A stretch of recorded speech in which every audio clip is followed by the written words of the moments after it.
Why do animal shelters make cat adoption so difficult? The criticism is familiar and often the same. Adopting a cat from a shelter can feel incredibly hard. It always seems like there's a reason to turn down a potential adopter. In this video, we're shedding light on what's really behind these strict policies and why some shelters may seem overly cautious. At the end, we'll also share our personal take on the matter. 1. Why not just one cat? Many people wonder, why can't I adopt just one cat? Especially if I'm home all day or dedicate my evenings to her, isn't that enough? It sounds reasonable, but many shelters disagree. From their perspective, indoor cats need a feline companion.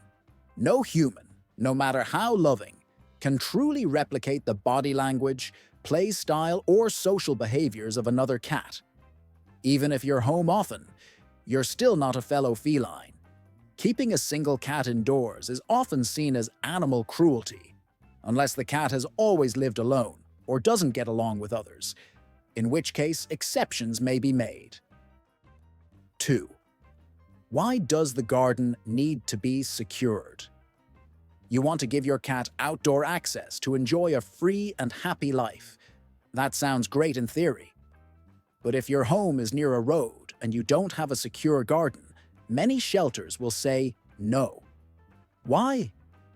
Because they've seen too many cats suffer or die, hit by cars, poisoned, or even abused.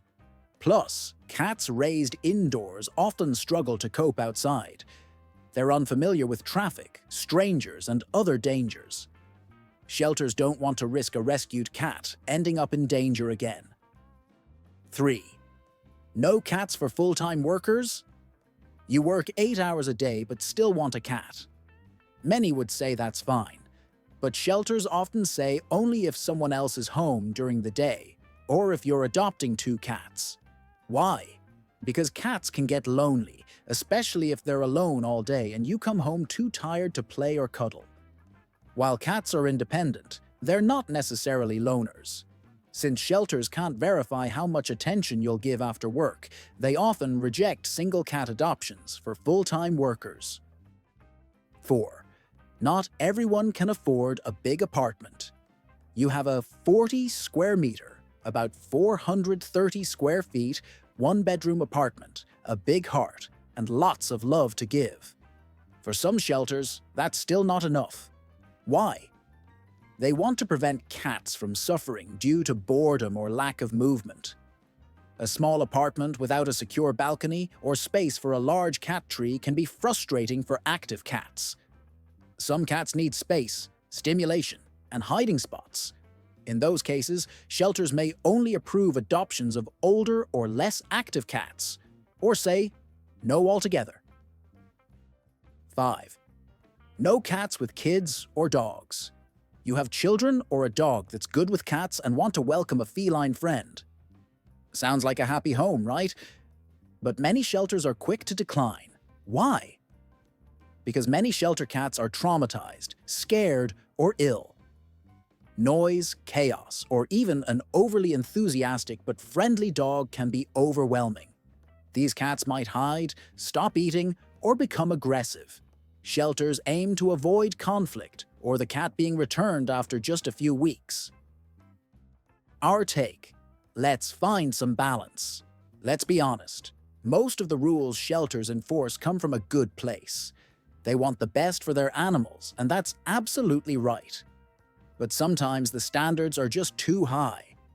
When someone with a stable income, a loving home, and good intentions wants to adopt 2 cats and is turned away because they don't have a netted balcony or secure windows, it feels like something's gone wrong. Of course, shelters have had bad experiences and want to avoid repeat mistakes.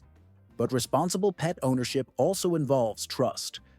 Most adopters genuinely want what's best for their new companions.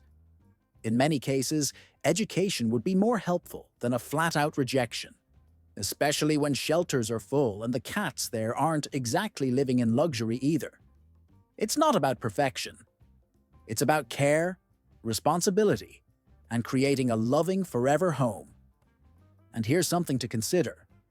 When people get rejected by shelters, frustration builds, and the next step often leads straight to a breeder. Is that really a better outcome? What about you? Have you tried to adopt from a shelter and been turned down? Or do your furry companions come from a shelter? Share your stories in the comments. We'd love to hear them.